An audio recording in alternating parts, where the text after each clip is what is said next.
Café et chocolat, l'entreprise et l'éducation, sur la même longueur d'onde. Bonjour à tous, vous écoutez Café et chocolat, l'émission de Radio KPMG et Rêve FM qui met l'entreprise et l'éducation sur la même longueur d'onde. Au micro, Élise Ferrand, présidente de Rêve FM, je suis ravie de vous présenter cette 8e édition sportive et enneigée. Les Jeux Olympiques d'hiver 2022 se déroulent actuellement à Pékin, alors que le monde sort à peine de la crise sanitaire. Boycott diplomatique, neige artificielle, confinement des athlètes, ces Jeux font grand bruit et remettent au goût du jour les sports d'hiver. Pratique apparue au début du XXe siècle et qui s'est peu à peu démocratisée, les sports d'hiver ont aujourd'hui de nombreux défis à relever. Citons notamment les questions de sécurité, les enjeux météorologiques, environnementaux ou encore socioculturels. Pour nous éclairer sur le sujet, nous accueillerons dans l'édito Marie-Amélie Le Fur, athlète handisport détentrice de 9 médailles paralympiques, qui est désormais présidente du Comité paralympique et sportif français. Marie-Amélie nous livrera son analyse des Jeux paralympiques d'hiver 2022, son avis sur la RSE et l'enjeu du développement du parasport. Ensuite, je m'entretiendrai avec Guillaume Rossetti, directeur commercial et marketing d'Arc Domaine Skiable, filiale du groupe La Compagnie des Alpes, pour évoquer les nouveaux challenges auxquels sont confrontées les stations alpines françaises. Enfin, Virgile Legendre de Rêve FM vous embarquera pour une escapade culturelle de 90 secondes au bord de la Méditerranée dans les librairies d'occasion. Découvrons donc sans plus attendre cette nouvelle édition de Café et chocolat qui vous emmène de la montagne à la mer. L'édito.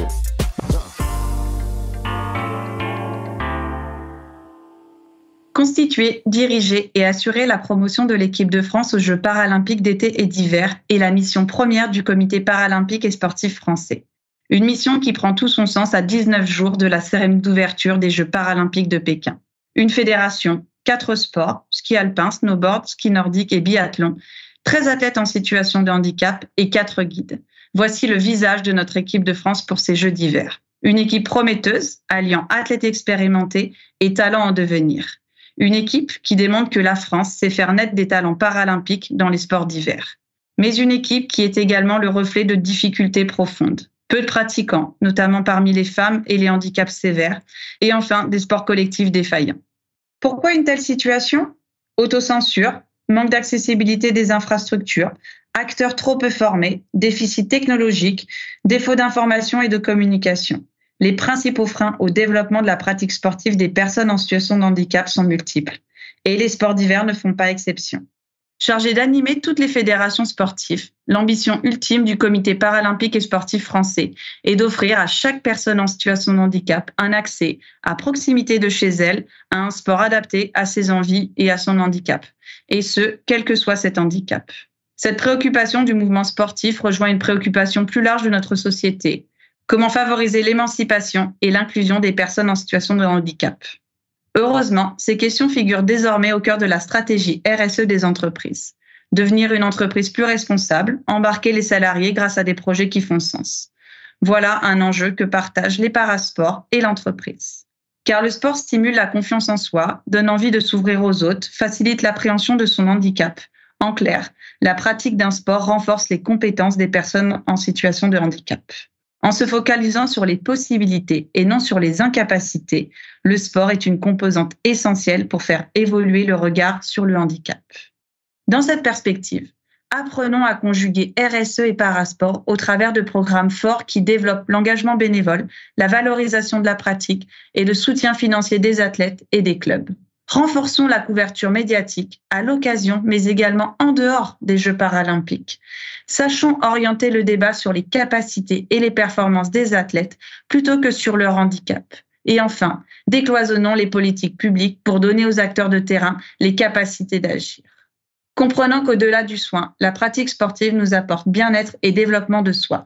C'est pourquoi le sport doit devenir une réalité dans la vie des personnes en situation de handicap.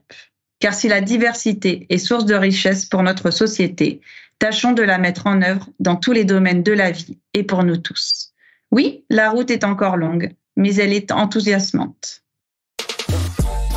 L'interview.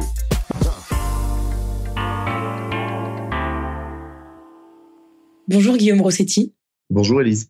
Guillaume Rossetti, vous êtes le directeur commercial et marketing de ADS, Arc Domaine Skiable, filiale du groupe La Compagnie des Alpes. Située en Savoie, au nord du parc national de la Vanoise, la station de ski des Arcs fut créée à la fin des années 1960. Bourg-Saint-Maurice, Arc 1600, Arc 1800, Arc 1950 et Arc 2000 accueillent les amoureux de la montagne, été comme hiver, depuis bientôt 6 décennies. Dès mars 2020, les stations de sport d'hiver ont été soumises à de nombreuses interdictions et réglementations qui ont varié au fil de la pandémie, avec à la clé des domaines skiables parfois totalement fermés et une activité à l'arrêt. Dans ce contexte mouvementé et instable, vous développez la stratégie touristique de la Station des Arcs. Alors tout d'abord, après 2 ans de pandémie, comment se porte globalement la Station des Arcs ? La Station des Arcs va mieux après effectivement une crise sans précédent qui a touché le secteur du tourisme bien sûr et le secteur de la montagne en particulier. Pour rappel, lors de la saison d'hiver 19-20, nous avons dû fermer prématurément cette saison au 15 mars. Puis la saison d'hiver 2020-2021 n'a pas eu lieu puisque nous n'avons pas pu ouvrir le domaine skiable. Donc une crise qui nous a quand même touchés de plein fouet. Pour autant, les dispositifs de soutien qui ont été mis en œuvre par l'État nous ont permis d'absorber le choc, de plier un petit peu sans rompre pendant cette période difficile et pour justement aborder le rebond que nous vivons lors de cette saison d'hiver 2021-2022. Et après un été réussi en 2021, nous sommes en train d'avoir une saison d'hiver vraiment au rendez-vous avec des clients qui nous font confiance et qui sont revenus en nombre. Vous avez commencé à évoquer les difficultés rencontrées au sein des Arcs. Est-ce que vous pouvez nous en dire plus sur ces difficultés pour remettre la station en route après les confinements successifs ? Les difficultés ont effectivement été d'ordre financier, puisque nous avons perdu 99% de notre chiffre d'affaires sur l'exercice précédent.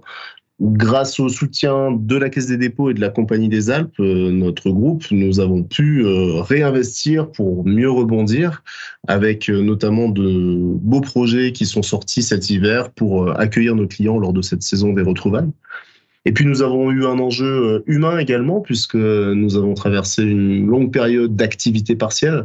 Et donc nos équipes se sont retrouvées à la maison sans travailler et le redémarrage a nécessité un temps important au niveau de l'humain, au niveau du management pour pouvoir redémarrer cette saison d'hiver 2021-2022. J'imagine que tous ces efforts ont porté leurs fruits. Comment se passe alors ce début de saison ? Quelles sont les stratégies qui permettent à ADS aujourd'hui de remonter la pente ? Ce début de saison se passe vraiment bien. Nous avons eu quelques petites frayeurs avec le variant Omicron, avec l'interdiction pour les Britanniques de se rendre en France. Les Britanniques représentent à peu près 15% de notre clientèle. Pour autant, on a eu une vraie marque de confiance de la clientèle française. Et puis, on voit bien que les verrous se libèrent un petit peu et nous venons d'attaquer des vacances de février vraiment très bonnes. En tout cas, les premiers signes vont en ce sens. Nous avons mis en place des stratégies d'investissement pour vraiment redémarrer, rebondir et accueillir nos clients avec de belles nouveautés, de belles surprises.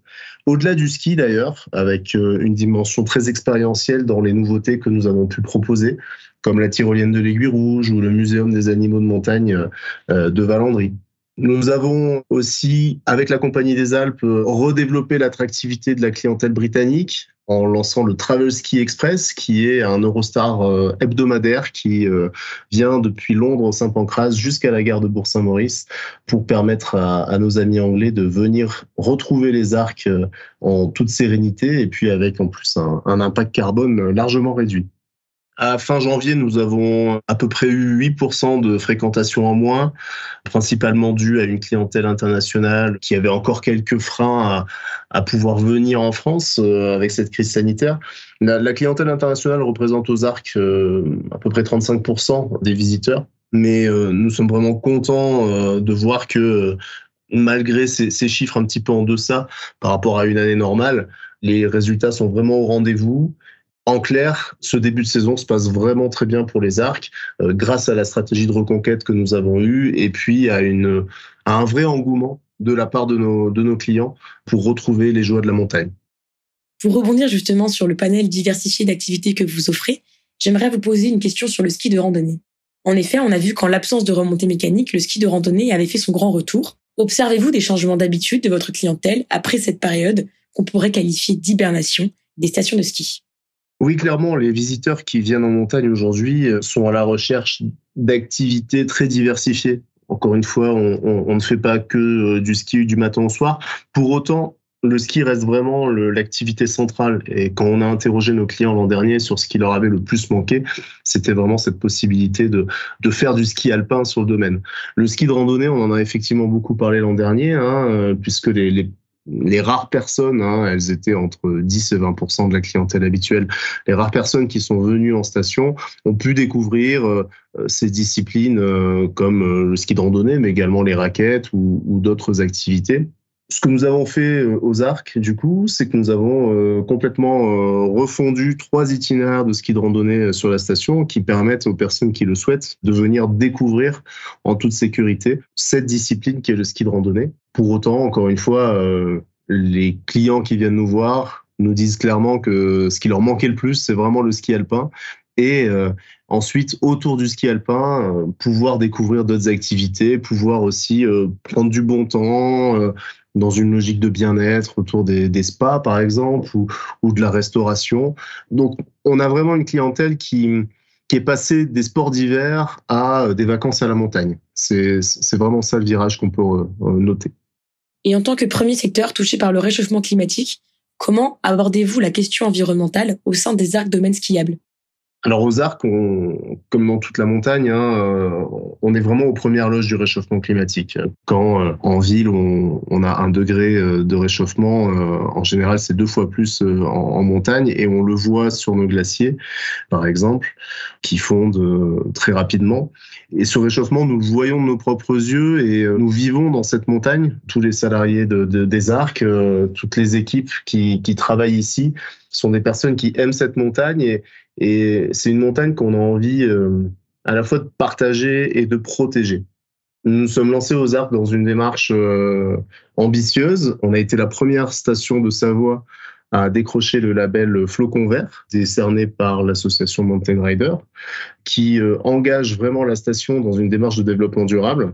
Et pour vous donner quelques exemples, au niveau du domaine skiable, on a mis en œuvre des panneaux photovoltaïques, on est en train de déployer aussi une mini-usine de production d'énergie hydroélectrique. Toutes nos remontées mécaniques tournent aujourd'hui à une électricité issue d'énergie renouvelable, notamment l'hydroélectrique. On fait également très attention à l'aspect neige de culture, qui représente à peu près 30-35% de l'enneigement total de la station.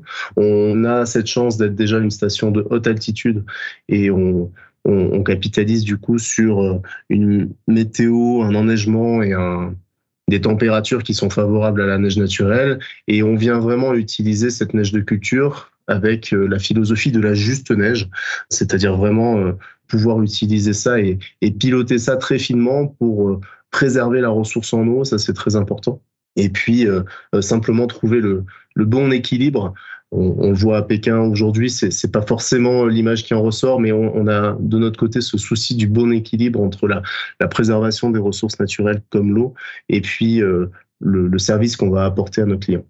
Et puis, je peux parler aussi sur la partie environnement du volet sensibilisation où, j'en parlais tout à l'heure, nous avons créé en partenariat avec le Parc national de la Vanoise un muséum des animaux de montagne pour sensibiliser toute la clientèle qui peut venir aux Arcs sur la richesse de la faune de montagne et donc au besoin de la protéger, d'y prendre soin. Et ça fait partie de nos missions aussi de sensibiliser notre clientèle à ces enjeux-là.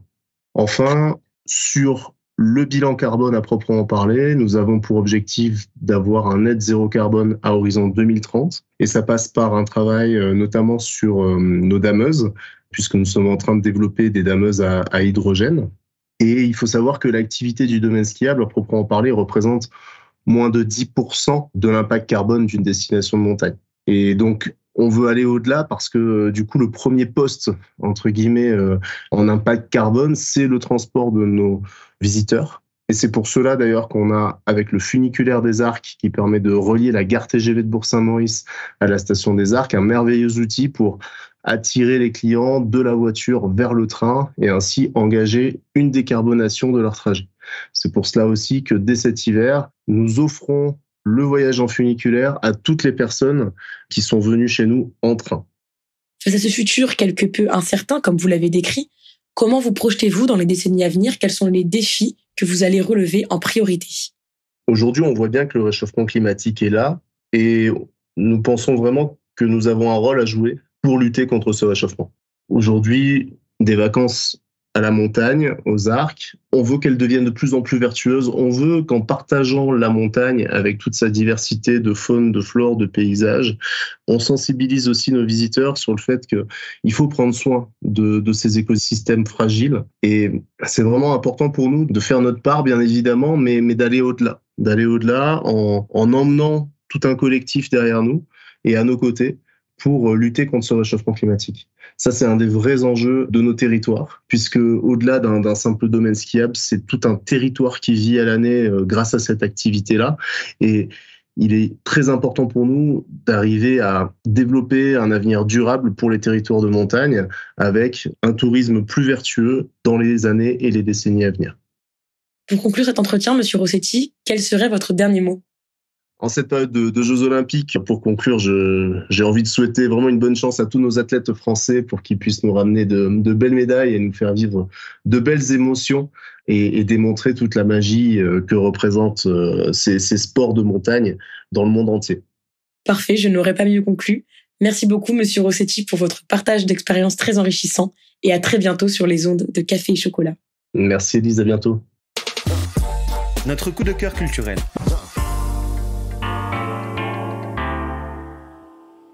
Aujourd'hui, je vous emmène à La Touriane, l'une des dernières librairies de quartier à Marseille, qui fut fondée dans les années 60. Dans ce lieu chaleureux, le livre de seconde main est à l'honneur. Et je ne connais d'homme qui ne puisse tomber amoureux de cette auberge à mots. L'heure de tous les possibles sonne lorsque vous franchissez le pas de cette porte. Aux côtés du joueur d'échecs de Stefan Zweig, de l'étranger d'Albert Camus et du passionné Adolphe de Benjamin Constant, une rencontre, un voyage, un rêve, une idée, une révolution, un héros. Rien n'est impossible dans ce lieu qui met tous nos sens en éveil. Si le goût du livre vous y amène, le plaisir de le toucher vous fait rester. À la vue de ces merveilles, nul n'est insensible. La hauteur des étagères nous donne le vertige. Et les longues rangées d'ouvrages font tourner la tête. L'odeur de la page, jaunie par le temps, se répand, jusqu'à chatouiller vos narines. Enfin, le bruit de la page, agi en 2 temps, vous berce, puis vous éveille. Ouvrir et parcourir un livre est une expérience en soi. Parcourir un livre neuf suscite la curiosité. Mais avec un livre d'occasion, vous plongez dans le temps, en compagnie de ses précédents lecteurs, qui ont parfois laissé des traces de leur lecture. Bref, vous l'aurez compris, lire un livre ancien est beaucoup plus sensuel. L'expérience du livre se fait avant d'en lire la première ligne. Alors ne cédez plus à la tyrannie du clic et prenez vos claques de toutes ces librairies sans mur qui prétendent vous offrir le bonheur d'un livre de A à N en passant par Z.